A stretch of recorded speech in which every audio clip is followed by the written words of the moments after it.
One thing you might notice is that our glass and all translucent material objects are not casting shadows right now. If we add a point light in here to exaggerate the effect, you can see it is not casting shadows right now. This is a common problem in previous version of Unreal as well. I have created 5.4 project and have a simple cube in here, and I will apply a glass material from our starter content.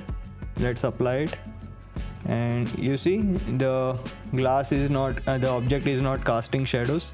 Same way in our 5.5 project, if we create a blank new level and apply it, you see it is not casting shadows even if we have a directional light. So one pro tip to enable the shadow of these translucent objects is open up the material instance, and in the general section and in the material property overrides, expand this, and in the cast dynamic shadow as masked, turn this on.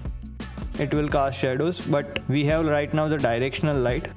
In the Unreal 5.5 we have mega lights feature, but there is one problem. If we add a spotlight and move it up a little, it is not casting shadows. While in the 5.4 project, if we do the same setting, delete the directional light and add a spotlight, in 5.4 the spotlight is casting shadows, but in 5.5 with the same setting the spotlight is not casting shadows. So in 5.5 we need to enable one more setting.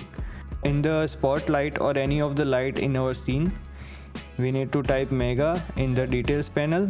We can either disable the allow mega lights feature, right, then our object will cast shadows, or we can leave it enable, and in the mega lights shadow method change this from default to virtual shadow map. When you do this, it will enable the shadows. Let's apply the same logic in our cafe level. Let's select our glass material, open up the material instance, and in the general section in the material property override, let's enable this. Let's add a spotlight. You see right now it is not casting shadows, so let's type mega.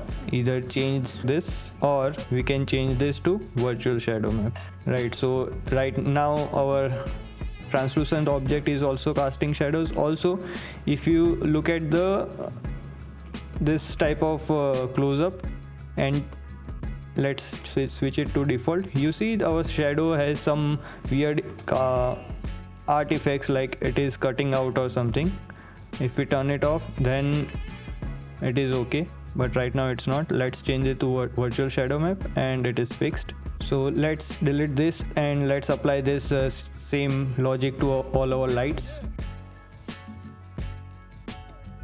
Let's select our lights and change this to virtual shadow map. Also, if we keep adding lights and change this to virtual shadow map, it will decrease our performance. So I would advise only change this setting to the lights which are closer to our maybe camera angles or to the translucent objects. No need to switch every light into this virtual shadow map. If you like this video, then I'm sure you will like this series.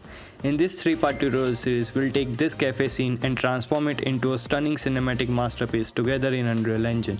I'll guide you through every step, sharing pro tips along the way, and to save your time, I'll timestamp the sections and pro tips down below.